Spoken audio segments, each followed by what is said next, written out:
Yo, what's going on, everybody? This is Nothing But Bangers, aka MBB, aka Bangers, aka I've got an amazing video for you today. This is going to be the history of Pokemon TCG Pocket in terms of the tournament and decks that we've seen from the beginning when we all moved to New Zealand all the way up until now, where we are right before the supposed fourth expansion overall.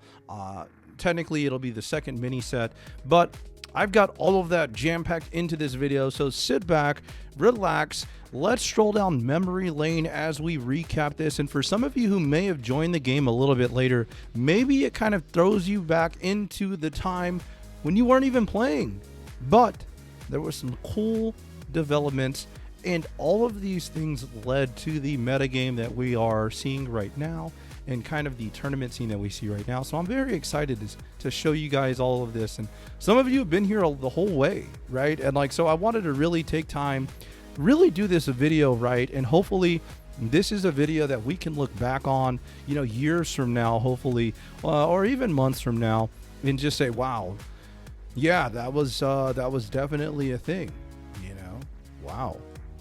So let's get to it.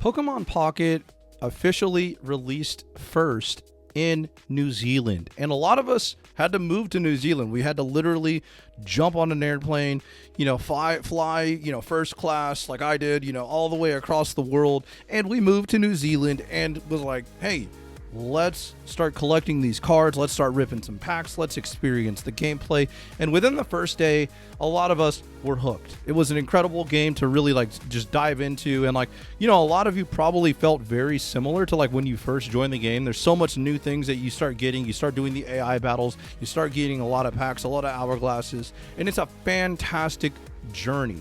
But literally, all of us started in New Zealand. And this was around September 25th. Of 2024. Eventually, as the game was released, we started to see communities form and discords form, and obviously eventually tournaments. So some of the first few tournaments that we saw had some really cool innovations. Now, this is one of the first tournament decks that we saw that did really, really well. And this is coming from, I think, the second tournament that the Pocket Legends League Discord ended up running. And before Limitless, we literally had to use this website EX Burst to add our deck, and then we had to screenshot it or get the link and send it and submit the deck list. And we weren't even we were using battlefy or battle.net, something like that, in some of these tournaments. So because Pokemon Pocket was still so new, you couldn't do stuff on Limitless. And literally some of these early deck lists are still influencing the game today. And that's what's really cool looking back on this, is that even though these decks were ran by people that some of them don't even play the game anymore, shout out to Sarah who made this deck and had an incredible run. I haven't spoke to Sarah in months. I don't know if they still play the game. I'm pretty sure they're not in any Discord that I'm in, but they showed up in this tournament playing Zebstrika, and everybody was like, huh? What? Zebstrika? And then suddenly they started cooking, sniping things, and taking things from 120 HP into 90 HP, and suddenly Pikachu was one-shotting him. And the idea behind the Electabuzzes was that, hey, I just need another basic Pokemon. So this is before Pincurchin really caught on. But you can still look at stuff like Red Card in the deck. That was still very popular in this time for decks because it was an open deck list. And so you could see your opponent's deck, and when they saw Red Card, it made them play around it. No potions, which as time went on, potions became more of a thing. And then 8 total basics. So the high number of basics in this deck made it to where you had a full bench a lot of times playing this deck. But again, a really cool deck because, again, one of the first people to really showcase just how powerful bench sniping can be in the form of Zebstrika. In other tournaments, and including the same tournament, I want to say this might have been the same tournament. It might have been the next week, actually. I don't remember exactly. I believe this person went by Loic. But this person, and I made a video about this, they played a deck that utilized the fact that you always are guaranteed a basic Pokemon. And this is a strategy, again, that we still see today. We've seen it for multiple metagames now, and like this is one of the first people to really capitalize on it.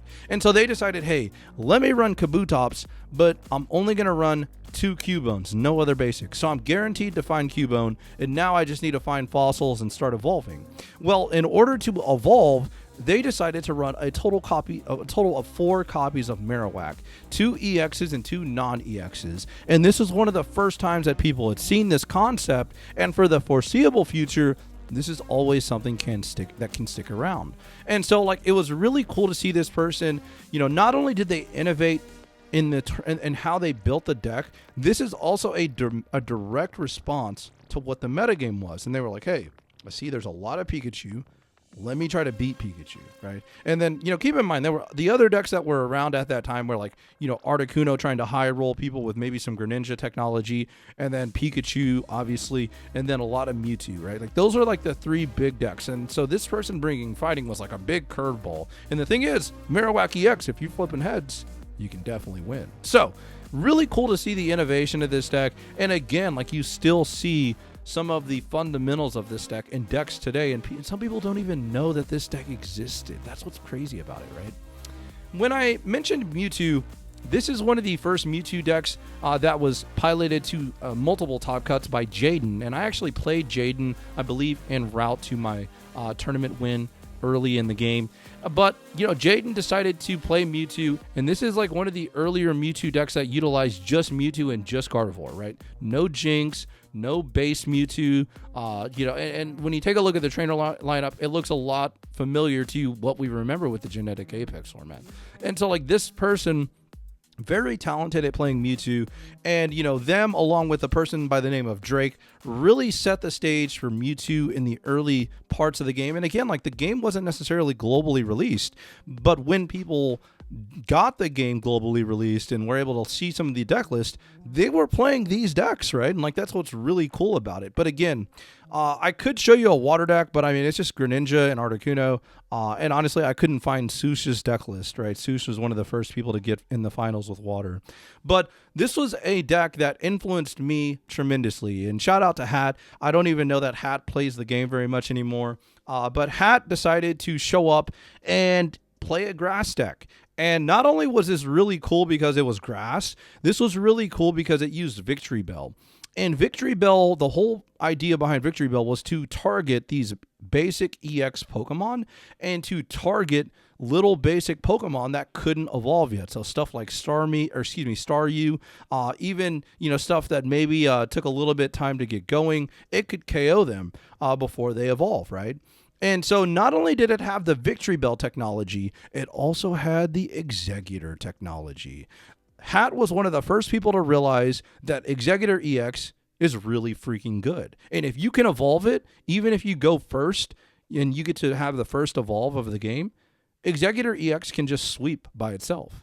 And so when I saw this deck myself, I had a lot of ideas running through my brain. I almost played this exact deck list, but I ended up making a slight change, a little bit of a change to this deck. But again, one of the most influential decks, because some people don't even know where this idea came from, but like the idea to play 2 EXs and 1 base as a stage 1, like you're basically playing a 2-3 lineup, right? 2 of the basic and then 3 of the stage 1s. And you can split it up any way that you see fit. You can play 2 EXs or 2 non-EXs and then 1 of the other, right? So again, like this is one of the first decks that we really saw like trying to innovate, and it kind of like echoed similar thoughts to what the Marowak player was doing with Marowak and Cubone, but this person was doing it with Exeggutor.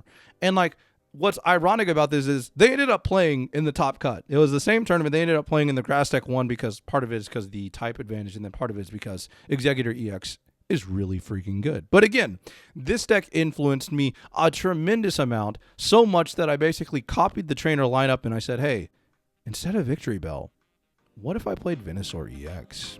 So I actually made a video documenting my entire tournament run, and some of you, that's why you know me, right? Like some of you, that's literally why you are subscribed to the channel. That's why you watch the videos, and I can't thank you enough. I hope that you guys keep coming back. And if you didn't know this, right? So basically, I remember before the tournament, I was trying to decide what to play, and I knew that there was going to be a lot of Pikachu, there's going to be a lot of Mewtwo, but Fire hadn't really caught on, right? Like, Fire was like Blaine's Ninetales, and like, honestly, I wasn't too scared of Blaine's Ninetales because I had Erica, and I survived a Blaine plus a Ninetales. I was able to survive that, unless it was, base Executor. So I felt like I had the ability to play through that, and I knew that if I played against Pikachu EX, I could get out Venusaur late to mid to late game, and it would just wall Pikachu. Like, the scariest thing would be, a Zapdos flipping 4 heads or something crazy, or 3 heads, right? Depending on how much HP I had. And I knew that if I could get Executor early, I could at least chip things like Mewtwo. I could maybe even knock out a Pikachu if I got some heads coin flips.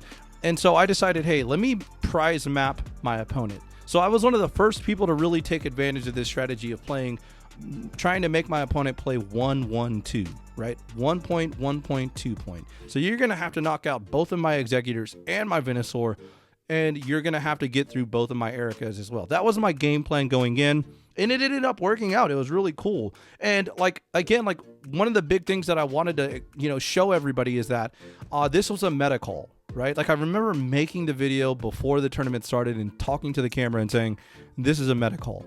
I'm hoping that I play Pikachu. I'm hoping that if I play Mewtwo, I can chip it and then end up, knocking it out with Venusaur. And I don't expect to see a lot of Fire, right? And so the idea and the concept of a meta call was relatively new to Pokemon Pocket. Like, obviously, it's been around for decades for people that play in other card games and tournaments. But I really wanted to highlight that, if you have an idea of what the metagame may look like and what decks may show up, you can build a deck that hopefully counters or at least can match up with those decks, bring it to a tournament, and you can win a tournament. And we've seen it time and time again in some of the decks that I'll be talking about in the future. And so really, big shout out to Hat, because they gave me the idea to play Executor. They gave me the trainer ideas, because it's roughly the exact same trainer lineup. And, again, before I won this tournament with Venusaur, I knew that Venusaur had a lot of potential if it got out. And, honestly, I loved Charizard and Blastoise as a kid, right? I never really cared about Venusaur, but as an adult, now that I was, the main reason why a lot of people know me and, gave my channel a shot is Venusaur. It definitely has a soft spot for me personally now. And I love all the Kanto starters now. But, after this tournament, the sad thing is Fire decks came out of everywhere, right? Charizard really took off after this. Obviously, Blaine's Ninetales really took off after this. And so, literally, this deck became, hard to really win with because a lot of people started playing Charizard and then Arcanine. So, again, the running joke that I had was after I won with this deck, literally every week, a new Fire deck would come out. And so, really cool moment for me personally and in my content creation career. And I hope that I can look back on it even more fondly as hopefully my channel continues to grow. And again, a big shout out to you guys and other content creators for, playing my deck on stream and giving me a shout out. And, it's one of the main reasons why I have a lot of friends in this game. So really cool moment. But a little bit after I won this tournament, Pokemon Pocket actually had its global release. And so the global release really showcased the game to a lot of people that maybe didn't want to download a VPN. Move to New Zealand. And that was one of the big drawbacks for people. It's I don't want to do anything. I don't want to move to New Zealand. It's too expensive. Let me just wait till the game comes out globally. So the game comes out globally, and roughly maybe a week before the global launch, we actually started to see Limitless have support for Pokemon Pocket tournaments. And so if you go back, you can actually see some of the early tournaments, and then big shout out to, the Pocket Legends League. And then obviously a big shout out to Ursi, who also was running some of their first tournaments. And it's really cool to see the growth of the game. If you look back in these first tournaments, it had 100 people, 500 people, and all of a sudden 1,000 people for Ursi. And then again, when you take a look back at the PLL tournaments, again, 100 people, 200 people, suddenly 600, 500, 900, 600, 900, 600 and 500. A lot of growth. And these two people and tournament organizers have really helped grow the game And it's such a high level. And, I can't thank those people enough for what they do for the community. And I know, we're in a weird spot right now at the time of me releasing this video, and who knows how the game will be 6 months from now, a year from now. But again, this just kind of shows you the growth of the game and some of the cool names that we see still, winning tournaments today. But let's take a look at how the meta started to adapt in some of these decks as we can kind of look back right before Mythical Island dropped. In some of the early Pocket Legends League tournaments, this is number 5, so this is going back months, we saw a lot of Pikachu domination, and we even saw some of the early editions of Blaine making a run in these tournaments. Now, looking back at these deck lists, it's kind of funny to kind of look at some of these card choices, right? Some of these people were just not playing anything other than Pikachu and Zapdos and Pincurchin, and then obviously some people were playing stuff like Double Red Card. And again, when you go ahead and look back at some of these deck lists, it's really fascinating to see some of the game theory that some of these decks had. And again, some of the early, for example, some of the early Blaine's decks, they were even playing stuff like Magmar, right? And, as time went on, stuff like Magmar ended up getting cut. But we did see a lot of, some creativity in some of these other decks. And in the Ursi Day tournaments, we tended to see typically the same metagame, roughly in terms of percentages, but sometimes we would see some way different results. Some of the things that will always be a thing in these first few tournaments, especially in the Genetic Apex format, is the domination of Pikachu and Mewtwo, and then eventually stuff like Arcazard. So, in the early days, we still would see some of these Charizard decks, and a lot of these Charizard decks, they were pretty solid for what they were at the time, because again, we didn't necessarily have cards like Leaf like we do now, and Druddigon and so on. So literally stuff like Moltres was used to ramp. There was no way to really tutor for any of the Charizard line outside of Charmander. So a lot of these Charizard players will just lose because they were missing a piece of their evolution family. But again, really fun to kind of look back down memory lane. And again, this is one of the first Arcanine lists that actually did very well. And the response to Arcanine was hey, wow, Arcanine might not be so bad. For a long time, people kind of wrote Arcanine off and said it was trash, right?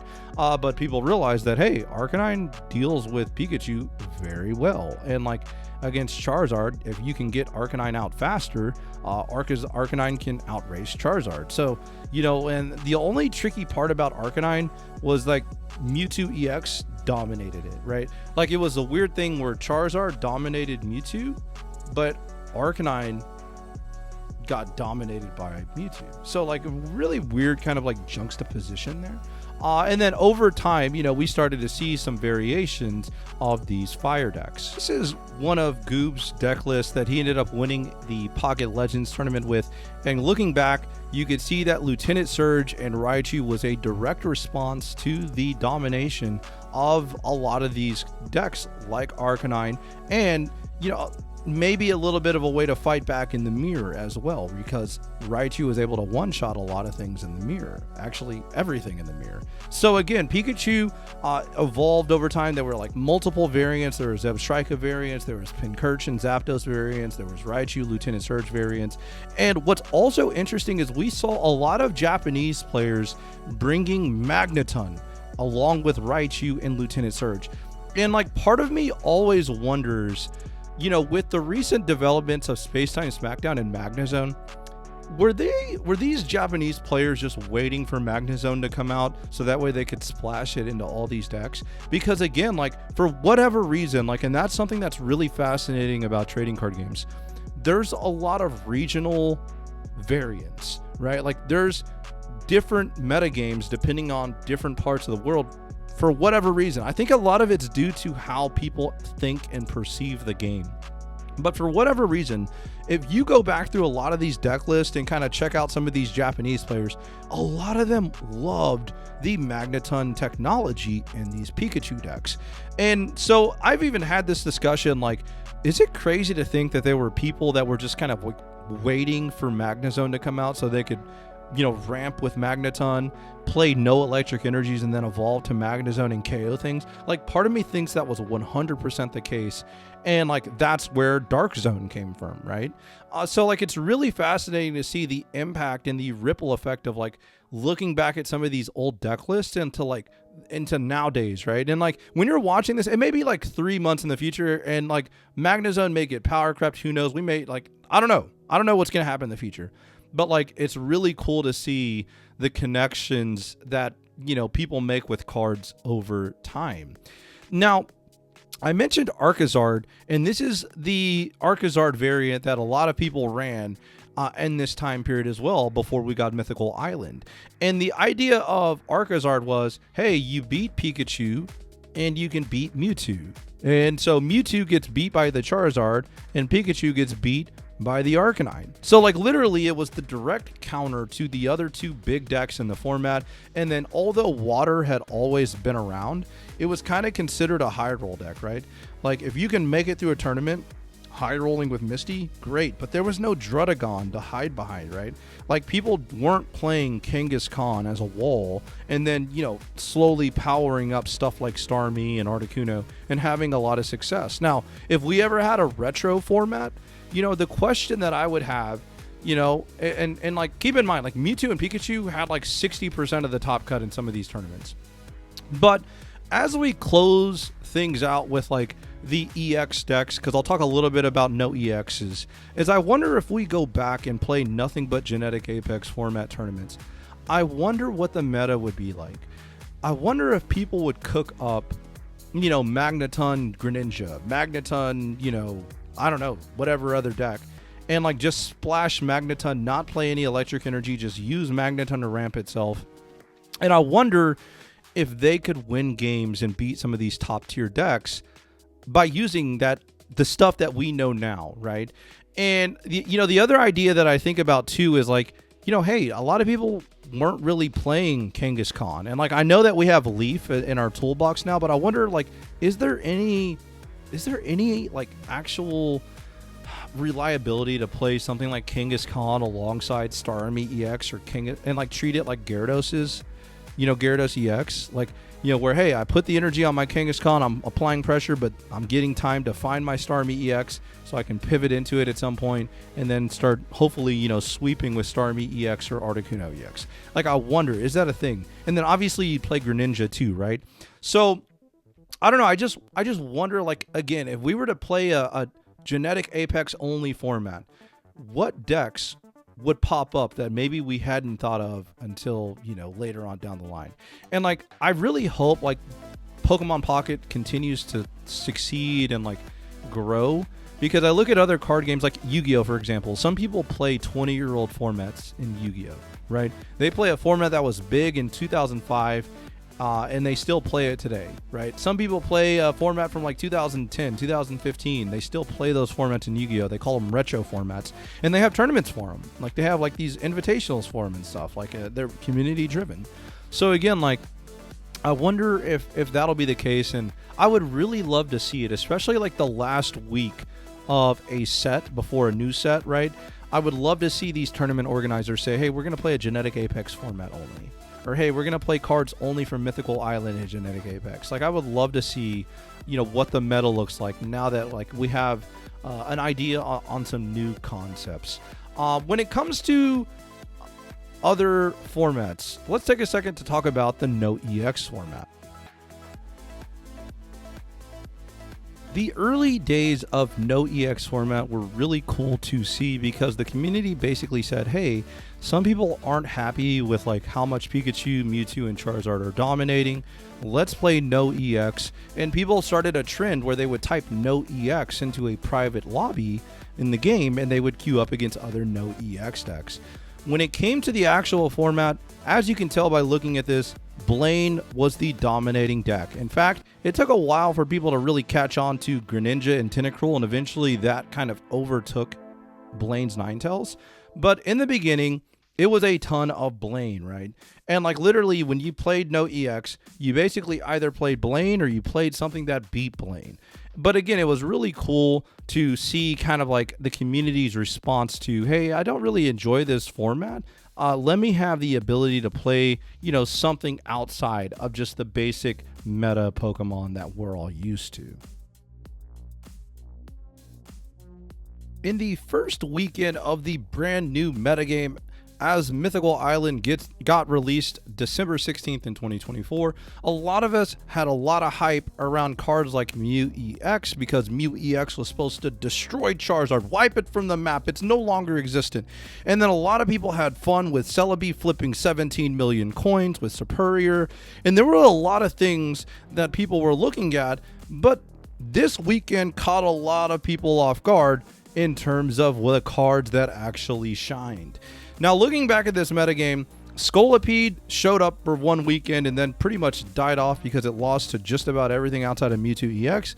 Mewtwo EX became the most popular deck for a weekend, but was quickly hard countered. Now, you'll notice if you look at Gyarados and Greninja, it only accounted for about 6.4% of the meta, but it had a whopping 57% win rate. Gyarados was dominating this tournament and winning a lot of its matchups, but it did have one huge weakness, and that was Hitmonlee and Zebstrika.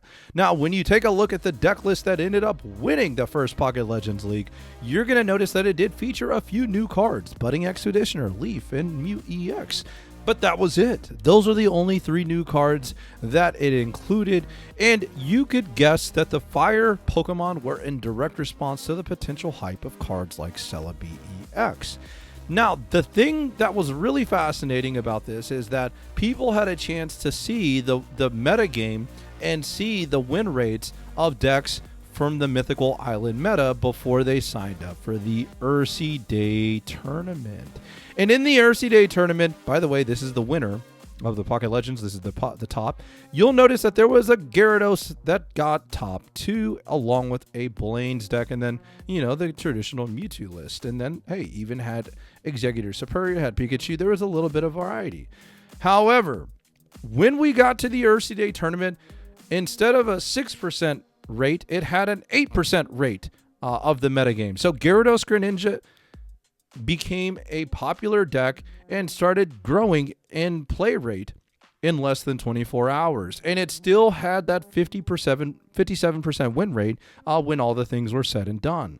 Now, Mewtwo was still the most popular deck, which you'll notice, hey, where's the Scolipede deck, right? It's slowing down, it's kind of going down, and it has an abysmal 43% win rate, matching Serebii and Superior. So we'll put a note in that. We'll come back to Serebii and Superior later. But again, that's not the big surprise of this tournament. If you go back and look at the tournament results, the winner of the first Ursi Day tournament for the Mythical Island meta was actually Golem. Now, there's a couple of things that stand out about this deck, and shout out to Nino Leo, who recently became the first 2-time winner of the Ursi Day tournament.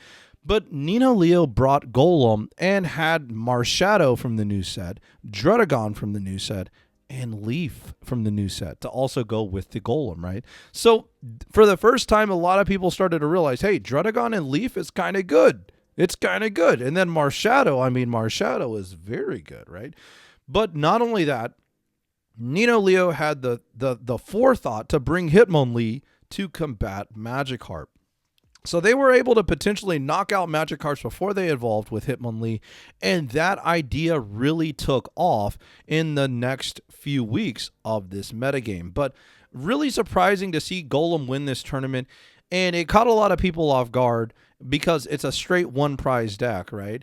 But the thing is, after this tournament, Golem really never recaptured that magic, right? People still brought it to other tournaments, but it never really had the same results as it did in this tournament. A lot of people would call this kind of like a Cinderella run. A lot of people even think that my run with Venusaur is very comparable to the run that this Golem deck had, even though I would be really quick to point out that the Golem deck, if I remember right, dude, this Golem deck never came across a grass deck the entire tournament ran. I at least had to beat a Charizard deck in Top Cut, okay? That's all I'm saying, okay? But again, the Top Cut had Raichu, Arcanine, Arcazard, Gyarados, Pikachu, Zebstrika. I mean, you saw some diversity in this top cut. And again, you know, you can look at the run of this person and see, hey, there's no grass decks, right? Their only loss was to an Arcanine deck and a Gyarados deck. So again, a lot of people were kind of questioning this run, and who knows? Hey, I mean, obviously, you know, we can look back with hindsight and say, oh yeah, Golem, probably not that good of a deck. But for this weekend, great deck, and it ended up taking down an event. Fast forwarding a few weeks into the metagame, crossing into 2025, we started to see some different metagames, right? We started to see a big shift in the metagame, especially when you compare the last tournaments that I showed you.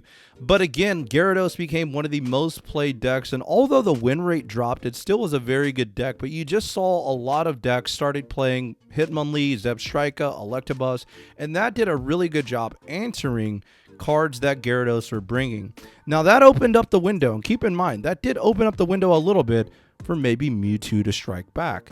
And Scolipede died. Okay, it just died. It got buried. It never came back. But in this weekend, what was fascinating is Pikachu was able to top the meta once again, and the Genetic Apex Beast was back, right?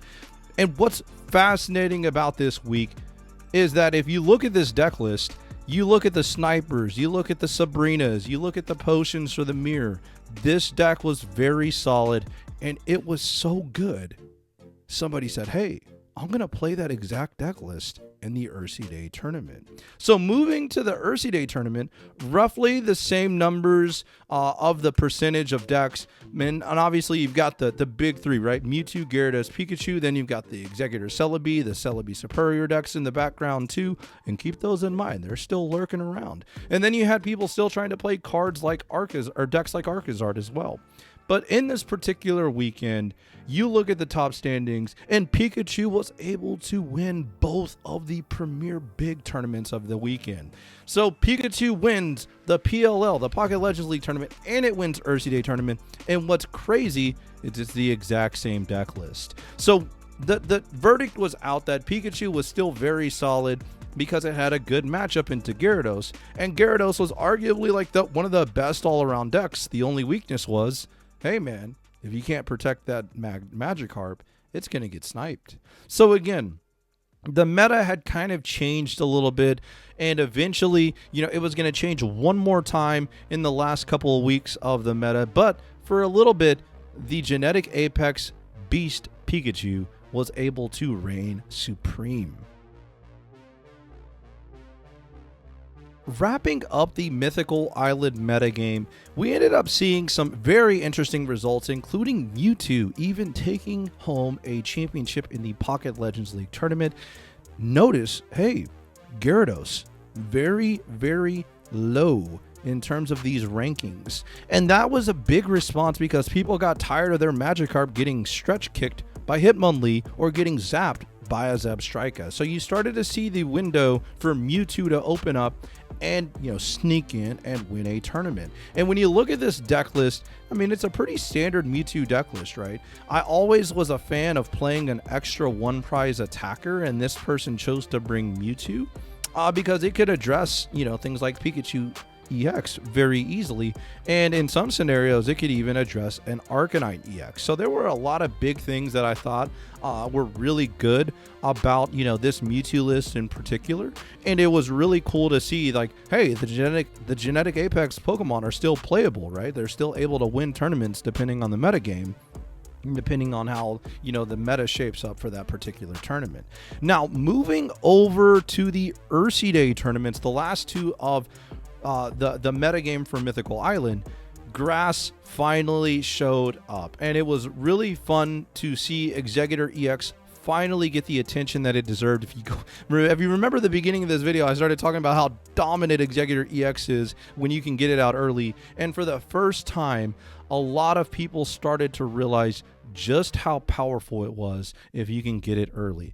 Now, personally, I hated this deck list. I thought this deck list was pretty bad, but it ended up winning the tournament. So what can you really say? Like, I'm just a spectator, right? But when you look at this deck list, this person was utilizing multiple versions of Executor, multiple versions of Execute, but only one Executor EX, and they were able to, when I watched the final, they were able to get Executor EX in the games that they won, right? Like very early. So, hey, again, it just kind of reinstated the fact that, hey, Executor EX, very good early, especially if you only play one and still somehow manage to get it out. So Executor EX had really taken the stage, and although Superior was decent with Serebii, you could start to really see like, hey, Superior is just it's kind of more of a support extra win more Pokemon, right?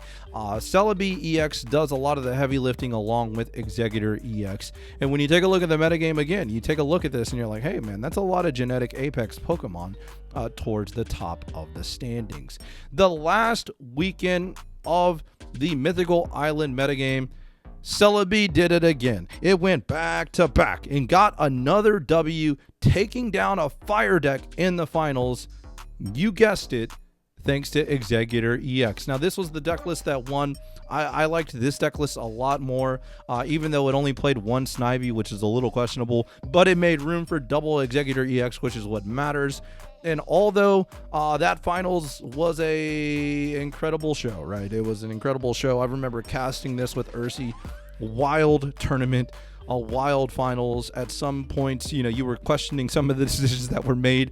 But nonetheless, Executor EX reigned supreme, and Grass ended the metagame on top. Now, hey, if we played this metagame again, who knows what would come out on top. But the conclusion of the Mythical Island metagame ended with Executor EX on top. And hey, maybe it was foreshadowing what we would see in Space-Time Smackdown. But I can't let you go without talking about the no EX format for Mythical Island. So let's talk about that. The no EX format for Mythical Island really started to kind of drive home the point that Blaine maybe is no longer the deck that you should be bringing. Although a lot of people brought it in some of these first no EX tournaments, there was a lot of decks that really did a good job addressing Blaine. Decks that played Flareon, Greninja, and Druddigon had a lot of success, and that was some of the cooler cooks that we saw. Obviously, even things like Machamp and the new Primates and Mankey did a pretty good job handling. And then, hey, if you got Golem out, Golem and Druddigon, that deck that won, the first weekend of Mythical Island with Ursi Day, that deck is completely playable and legal in this format as well. And in some of the other tournaments, you started to see some other cooks too, right? Like for a moment, there was a deck that was running Farfetch, Greninja. It was running these these small attackers, even fighting Pokemon in some cases that were really able to deal with Blaine in a very easy way.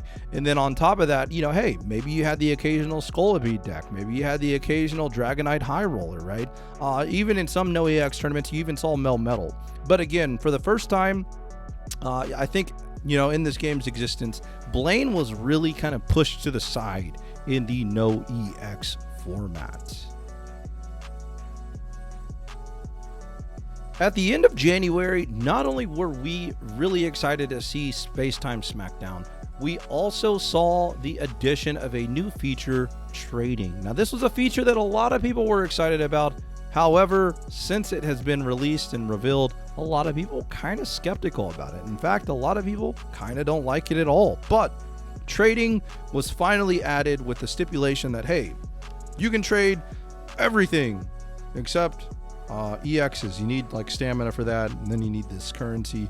And then also you can't trade anything that's a 2-star or higher. So like, hey, yeah, those full arts that you got, you can't really trade them. And then, hey, if you pull 5 full art, Leafs, hey, congrats, you pulled 5 of them, but you can't trade them. That's pretty much a wasted pack, right? And then also, hey, let's also add one more thing. You can't trade the newest set. So yeah, that's trading. But with that being said, Space-Time Smackdown really shook up the game and added some new decks, some new archetypes, so let's talk about those. The Pocket Legends League had the first big weekend tournament for Space Time Smackdown, released January 30th, 2025. And we were really interested to see like what decks would be brought. In fact, I believe right before this tournament, I did a collab with Vulcan about Dark Zone and really showed people like how powerful that deck was, as it like really just kind of came out of nowhere and started doing very well. But when you look at the top decks in terms of like meta breakdown, it was pretty even across the board, right? 8, 7, 6%, like that's pretty even across the board. But when you look at the win percentage, a couple of things stand out, right? Dark Zone had a 62% win rate, dominating even more than Gyarados did the first weekend of Mythical Island. So obviously, looking at this, it really stood out. And when you take a look at the standings, oh look, a lot of Dark Zone. So this really began the era of Dark Zone reigning supreme, and still, you know, at the end of this meta, we are still in this meta currently for Space Time Smackdown.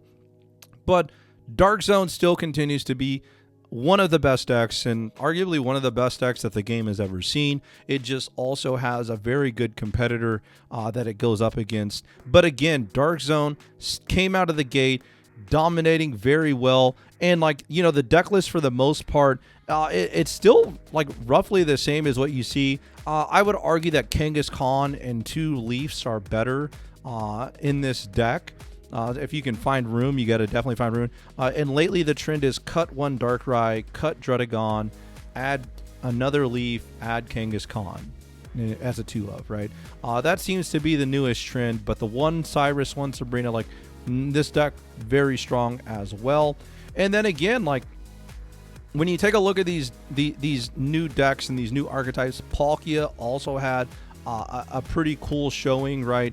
Getting to that top cut as well, that top 8 in a few different ways. We had Rampardos and Lucario show up. We had Yanmega Dialga show up. You know, Gyarados was still kind of lurking in the background because, again, like this first weekend, not a lot of people were bringing snipers because a lot of people weren't anticipating Gyarados.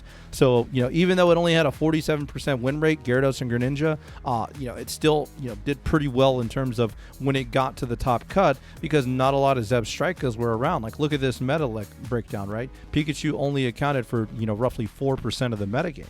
Now, when you take a look at the metagame for the Earth Day tournament for the first weekend of the Space Time Smackdown meta, Palkia was the most broad deck, right? And then you got Dark Zone, and when you look at the win percentage, again, a whopping 60% win rate for Dark Zone. I mean, that's incredible, right? But you started to see Charizard pop up, and then ironically, when you take a look at the standings, look at what decks were in the finals, a Gyarados mirror match. So Dark Zone got shut out of top 4, and you know, hey, maybe it was due to matchups, maybe it was due to deck building, maybe it was due to bad luck, right? But again, it was surprising to see Gyarados in the finals, especially a Gyarados mirror match. It was very surprising to see 3 out of the 4 top decks being Gyarados, Greninja. And again, like when you take a look at this deck list, there wasn't a ton that really changed with this deck, right? When you take a look at it, hey, it just added a Cyrus. That's it. It just that's all this person did, right? Some of the other variations added, you know, maybe a Pokemon communication. Maybe they added, maybe they added Sabrina as opposed to Cyrus. But there was, you know, some different variations. But, you know, even though we had a brand new set, it was really interesting to see Gyarados do so well. And like after this, we kind of started to see the meta shift. And hey, if there's a Druddigon meta, get ready for some Hitmonlee. So let's talk about that. The last couple weeks of the metagame for Space Time Smackdown did showcase a big surge in Exeggutor EX and Serebii EX. Basically, people figured out, hey, I can play like 5 Pokemon in Pokemon Communications and almost, you know, have like a 60-70% chance to always evolve my Exeggutor EX on the second, you know, on my second turn of the game, which is insane. And so now I can get Exeggutor EX very early, and that's really good against just about every single deck in the game.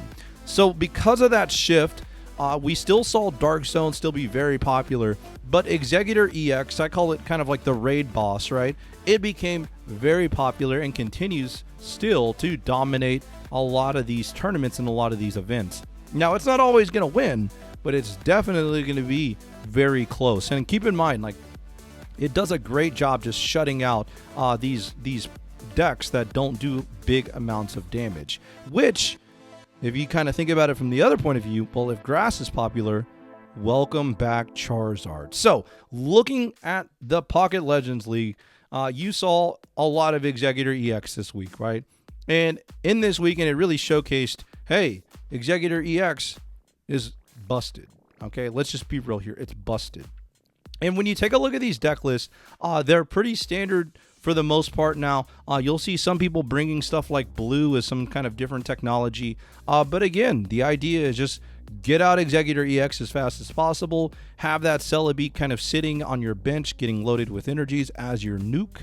And, hey, prolong the game with healing. And hopefully you flip some heads. And eventually you win the game. So again, the meta shifted. Dark Zone, if you noticed, again, looking at the win percentage, the Dark Zone decks still very popular, but they did start to dip in win percentage. Then when you take a look at the Ursi Day meta game, Executor EX and Serebii, the most popular deck as well. And when you take a look at the win percentage, 50%, very solid. Dark Zone, 53%, so it's doing better in Ursi Day's meta. But you'll notice the uptick in Charizard.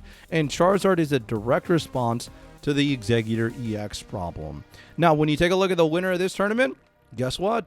You got Charizard, right? So Charizard was able to take down Ursi Day's tournament. And then we had some other players like Magnezone Skarmory. That deck, very aggro. Again, built to beat Executor EX because Skarmory applies a lot of early pressure if you can get it online and potentially KO the execute before it evolves. But this is the state of the meta. And then when you take a look at the winning deck list, hey, you got double Pokemon communication to increase the percentage chance that you can get Charizard out. You still got the Moltres as your your energy generation. What am I thinking? Magic, right? And then you got Dawn, you got Leaf. So again, trainers from the new sets making an impact. No Cyrus. Instead, they chose to go with Sabrina in this deck list. But that is pretty much the way that the Space-Time Smackdown format kind of shaped, right? You got Dark Zone, you got all these Magnezone variants, you got Charizard, and you got Executor EX. And then you got your fossils, the Bastiodons. You had the Rampardos decks as well. So, you did have some different decks, some different varieties. But for the most part, most people would agree the top two decks of this format, definitely Executor and Dark Zone. But let's talk one more time about the No EX format. Here are some different No EX formats for the Space-Time Smackdown meta, and you'll notice that, hey, there's a little bit more variety than what we've seen in the previous past. And for the most part, like, Blaine pretty much doesn't exist. But it does exist some decks that were actually able to be very successful in the open format. So Bastiodon, a deck that did perform pretty well in the open format with EXs as well, has a very solid place in the No EX format. Most thankfully due to the fact that Skarmory is very good and very aggressive, and Bastiodon can simply be a very big wall. So you've got still some very big good players, some good No EX decks, and that's kind of like a really good thing about Pokemon Pocket, right? You want to always have the ability to play one prize decks. Some of the other decks that you may see when you go into this No EX format, you got Magnezone Hitmonlee, Magnezone Skarmory, and you got Rampardos and Lucario, decks that I haven't necessarily put up on the screen until now. But this is one of the No EX decks, and honestly, you could play this in the EX format too, right? Magnezone, very powerful card, answers a lot of threats. Hitmonlee can put some chip damage on the bench, and then Hitmonchan can apply that direct pressure. Now you can make the argument, hey, why not just play Farfetch'd? Hey, that's your opinion. You could do that if you like. But again, A lot of influence from new cards like Cyrus and Mythical, or excuse me, Giant Cape. Then you've got Pokemon Communication also playing a factor. But again, Magnezone, one of the best cards that we've seen simply because it had a great stage 1 as well. One of the last decks that I'll talk about, actually the last deck that I'll talk about in this video is the Rampardos Lucario deck. And again, this deck has seen some success in the open format as well, so it makes sense that it would see success in the no EX format. But you got Rampardos being an absolute unit, smacking things for big damage. You've got Lucario that can boost that damage. You got Marshadow that can revenge KO, and then Hitmonchan has great synergy with Lucario. No inclusion of Hitmonlee in this particular deck, but it could be played as well. Then you've got the new Fossil, the new Cape, and Pokemon Communication. So no EX format, pretty interesting state right now, and who knows what the new set will bring for the no EX format. I really hope that you enjoyed looking back through the history of Pokemon TCG Pocket and some of the different tournaments, some of the big news, a lot of the meta changes and the different variants of decks that found a way to have success. And I hope that you really enjoyed this journey looking back in time. And who knows, maybe you're watching this in 2025, maybe you're watching this in 2026, just kind of getting some of that nostalgia back. But I really hope that this video is a cool little time capsule to look back on. Now, what does the future hold for Pokemon TCG Pocket? Who knows? Right? Who knows? We just got news that there's no plans for competitive Pokemon TCG Pocket, and that's going to definitely have a ripple effect on the player base. And then we're still waiting to hear what the next set is going to be after Spacetime Smackdown. There's a lot of people unhappy about trading, so who knows how their future is going to be with the game. But I think, again, I've said this in a few videos now, and hopefully it's still true today whenever you're watching this video, but you got to find joy in the games that you play. They're games at the end of the day. We're lucky to have the extra time, the spare time, and the resources to play games. And games are supposed to be something that can be stimulating, but also fun, right? So always remember that. And, I hope that we can look back and say, Pokemon Pocket, great times. Had a great adventure playing that game. And I look forward to bringing you more videos. And hopefully by the time you're watching this, I still got more videos coming out. But again, all of this wouldn't be possible without people like you supporting content creators like myself and others. And, hey, giving the chance for people to play this game. And, hey, who knows what else can happen. But again, thank you so much for tuning in. I appreciate you taking time out of your day, whenever this is, wherever you are, for me to be background noise, maybe a history lesson, or maybe you really learned something by looking back. And I hope that I can catch you again in another video. Until next time, peace.